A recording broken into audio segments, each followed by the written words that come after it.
Price the lord, hallelujah. പ്രിയ സഹോദരങ്ങളെ, ഇന്നലെ ആദ്യ വെള്ളിയാഴ്ച അട്ടപ്പാടിയിൽ വന്നതാണ്. ഒരുപക്ഷെ നിങ്ങൾ ശബ്ദമൊക്കെ കേൾക്കുന്നുണ്ടായിരിക്കും. ശക്തമായിട്ടുള്ളൊരു അനോയിൻറ്റിങ്ങിൻ്റെ ശുശ്രൂഷയാണ് ബഹുമാനപ്പെട്ട സേവ്യർ കാം വട്ടായിലച്ചൻ നേതൃത്വം കൊടുക്കുന്നത്. നമുക്ക് നാളെ അറിയാലോ അല്ലേ, നാളെ സാബത്താണ്. നമ്മുടെ സ്ഥലം മാറിയ പള്ളിയിലെ വികാരിച്ചന്മാർ ആദ്യമായിട്ടാണ് അവർ ഞായറാഴ്ച ആ പള്ളിയിൽ ഒരു പക്ഷേ ബലിയർപ്പിക്കുന്നത്. നിങ്ങളെ അച്ഛൻ ഏങ്ങണ്ടൂർ ഞായറാഴ്ചയിലെ ആദ്യത്തെ ബലിയർപ്പണമാണ്. നിങ്ങളെ പ്രാർത്ഥനയിൽ പ്രത്യേകമായിട്ട് ഓർക്കണം കേട്ടോ. ഇന്ന് നാം ധ്യാനിക്കുന്നത് അപ്പസ്തോല പ്രവർത്തനം 2:3.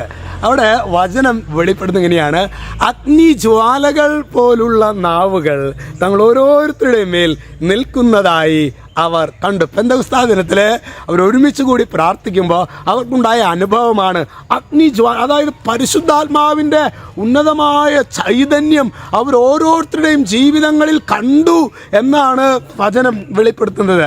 പ്രിയ സഹോദരങ്ങളെ, നമ്മുടെ ജീവിതത്തിൽ ചിലപ്പോൾ എത്ര പ്രതികൂലമായ കാലാവസ്ഥയാണെങ്കിലും ഈ പരിശുദ്ധാത്മാവ് കൂട്ടായ്മയിൽ ആത്മാവിൽ ജഡത്തിലുള്ള ആരാധനയല്ല കേട്ടോ. ജഡത്തിൽ ശരീരത്തിൽ ആരംഭിച്ച് ശരീരത്തിൽ അവസാനിക്കുന്ന ആരാധനയാണ്.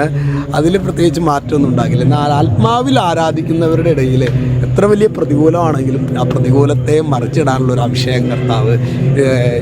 ഇന്നലെ അട്ടപ്പാടിയിൽ ഒരുപാട് കുടുംബങ്ങൾ, പ്രിയ സഹോദരൻ, തകർന്ന് തരിപ്പണായ കുടുംബങ്ങൾ ഞാൻ ശരിക്കും ലൈവ് കാണുകയാണ്. ഈ അച്ഛൻ വട്ടായിലച്ചൻ വചനം പറയുന്ന സമയം തന്നെ ഒരു സ്പിരിറ്റിൻ്റെ പ്രവർത്തനം, പ്രിയ സഹോദരങ്ങളെ, വചന ഹാളിൽ നിറഞ്ഞു നിൽക്കുന്നത് ആത്മാവിൽ ഇന്നലെ കാണാൻ പറ്റിയത് ഞാൻ നിങ്ങളുമായിട്ട് ഓർക്കുകയാണ്. Praise the lord, hallelujah.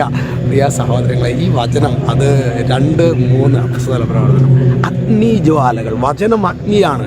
ഇത് കേൾക്കുന്ന നിങ്ങളുടെ ജീവിതത്തിൽ ഈ അഗ്നി ഒരു ചൂട് പിടിപ്പിക്കുന്ന, തണുത്തിരിക്കുന്ന അവസ്ഥയിൽ ചൂട് പിടിപ്പിക്കുന്ന ഈ അഗ്നി കർത്താവേ, ഇത് സമൃദ്ധമായിട്ട് ഇത് കേൾക്കുന്ന മക്കളിൽ വർഷിക്കണമേ എന്ന് പ്രാർത്ഥിക്കുന്നു.